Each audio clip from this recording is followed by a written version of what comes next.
जंग सितंबर 1965 के पस मंज़र में लिखा हुआ एक शाहकार नावल BRB बहती रहेगी, जिसमें पाक भारत जंग के वलुलाहेज़ वाक़यात शामिल हैं।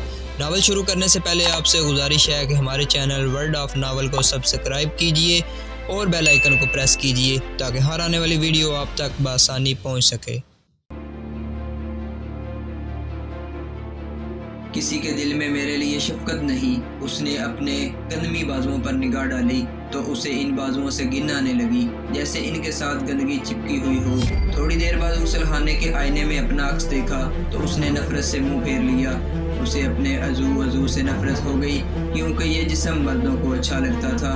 उसने अपने आप को दुनिया की हमा हमी से नोचकर ख्यालों में दूर परे फेंक दिया, जैसे किसी ने आज खिली कली को डाली से तोड़कर थोड़े क्रिकेट के गंदे ढेर में फेंक दिया हो। इकबाल उसे ख्यालों के जहन्नम में फेंक कर वापस चला गया। इकबाल के चले जाने से कोई फर्क ना पड़ा। सूबेदार अकबर अली वहीं था। वज़ीराबाद की गलियों और बाजारों में उसे छेड़ने वालों की टोलियां वहीं थी, लेकिन हाजरा बर्फ का दूल्हा थी जिससे सभी सर फोड़ रहे थे। कभी कभी हाजरा के दिल से जली हुई फरियाद निकल जाया करती थी, खुदा तमाम मर्दों को अंधा कर दे, ना मुझे देखें ना बकवास करें। हाजरा की महजूर जिंदगी के 2 और महीने गुजर गए। एक रात वो इकबाल के बाप को चाय देने ड्राइंग रूम में गई। रेडियो से गाने नशर हो रहे थे।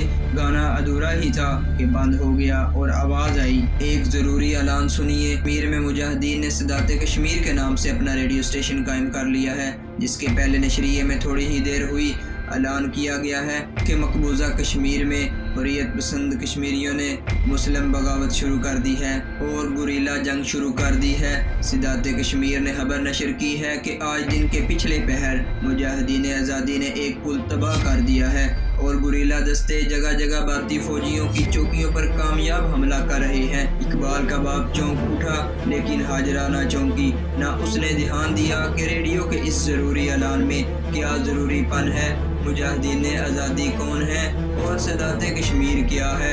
उसने चाय की प्याली तपाई पर रखी और बाहर निकल आई। उसकी अपनी महदूद और सुकड़ी हुई दुनिया हंगामों से भरपूर थी। उसकी बिला से बाहर पुल तबाह होते रहे और भारतीय चौकियों पर हमले होते रहे। वो खुद बगावत कर देना चाहती थी, मगर जानती ना थी कि किस तरह बगावत करे और किस किस के खिलाफ करे। वहाँ तो ज़माना ही दुश्मन था।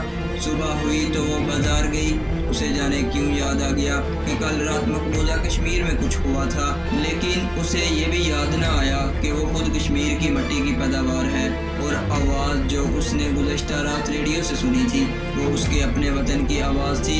उसका वतन तो ये घर था जहाँ उसे पेट भर कर रोटी मिलती थी और वो रात पक्की छत के नीचे सोती थी और जहाँ सर्दी से अकड़ कर मरने का खतरा नहीं था। उसने सोचने की कोशिश ही ना की कि मकबूजा कश्मीर में क्या हो रहा है। वो तो वज़ीराबाद में थी जहाँ कुछ भी नहीं हुआ था और वहाँ कोई तब्दीली नहीं आई थी। उस रोज़ भी सूबेदार अकबर अली ने खंकार कर उसे अपनी तरफ मुतवज्जा किया था। उस रोज़ भी गली की नुक्कड़ पर एक लोंडे ने दिल पर हाथ रखकर हाय कही थी। गलियों और बाज़ारों का माहौल और मर्दों की नज़रें वही थी जो रेडियो के इस ज़रूरी ऐलान से पहले थी। दिनों पर दिन गुजरते चले गए। हाजरा अपनी उजड़ी हुई दुनिया में तड़पती तरसती रही और बिल्कुल ही बेखबर कि मकबूजा कश्मीर में मुजाहिदीन आज़ादी भारतीय फौज पर बिजलियां बन बन के टूट रहे हैं और कई अहम फौजी चौकियों का सफाया कर चुके हैं। रेडियो पर हर रोज़ खबरें नशर हो रही थी कि कश्मीरी हुर्रियत पसंदों ने बेशुमार पुल तबाह कर दिए हैं और इंडियन आर्मी का कुआं मंजिल पर नहीं पहुंचता। फौजी गाड़ियां गुरीलियों की नज़र हो जाती हैं और सामान गुरीले उठा ले जाते हैं।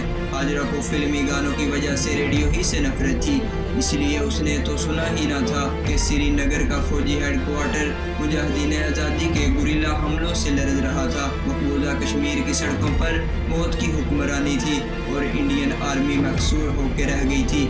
एक रोज़ वज़ीराबाद के माहौल में यकायक तब्दीली आ गई। हाजरा बाहर निकली तो उसने फ़ज़ा में खचाव सा देखा। ऐसा ही खचाव लोगों के चेहरों पर था, उनकी बातों में भी इज़्तिराब था। दिन का पिछला पहर था। गली गली, घर घर, सड़कों, चौकों और बाज़ारों में गम और गुस्सा से लबरेज एक ही आवाज़ बगोले की तरह उठ रही थी। हिंदुस्तान ने अवान शरीफ पर गोलाबारी की है। हिंदुओं ने पाकिस्तान पर हमला कर दिया है। मस्जिद शहीद हो गई है। औरतें और बच्चे शहीद हो गए हैं। गुजरात के एक गांव पर गांव तबाह हो गया है। हाजरा उन्हीं गलियों से गुजर कर बाजार गई जहां राह जाती लड़कियों से चिढ़हानी करने वाले कुत्तों की तरह घूमते रहते थे। वो आवारा लौंडे उस रोज भी गलियों में मौजूद थे, मगर उस रोज छेड़ने के मूड में ही नहीं थे। वो सर जोड़े खड़े थे, इन्हें पता ही न चला कि हाजरा करीब से गुजर गई है। बाजार में भी हाजरा ने लोगों के चेहरों के तासुरात बदले बदले देखे। उनकी बातों में हिजान नुमाया था। हाजरा को यूं लगा जैसे आज मर्द आपस में लड़ पड़ेंगे। पहले तो मर्द उसे घूर घूर कर देखा करते थे, आज हाजरा मर्दों को घूर घूर कर देख रही थी और किसी से पूछना चाहती थी कि आज ज़माने को क्या हो गया है। वो इसी कदर महसूस कर रही थी कि ज़माने में कोई इनकलाब आ गया है। उसने सौदा सलफ लिया और वापस चल पड़ी। रास्ते में सूबेदार अकबर अली मिल गया।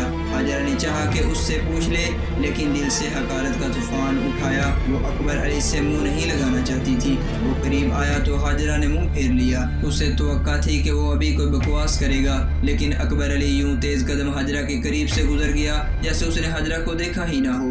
हाजरा के जहन में मुअम्मा और उलझ गया। बीबी जी, हाजरा ने गारा कर इकबाल की माँ से पूछा, आज क्या हो गया है? बाहर सब लोग बड़े गुस्से में बातें कर रहे थे। कहते हैं हिंदुओं ने एक मस्जिद पर गोले चलाए हैं। इकबाल की मां ने उसे गुजरात के गांव अवान शरीफ पर हिंदुस्तानियों की गोलाबारी की सारी दास्तान सुना दी और उसे बताया कि गांव में बहुत से लोग शहीद हो गए हैं, इनमें औरतें और बच्चे भी थे। मस्जिद पर भी गोले गिरे हैं।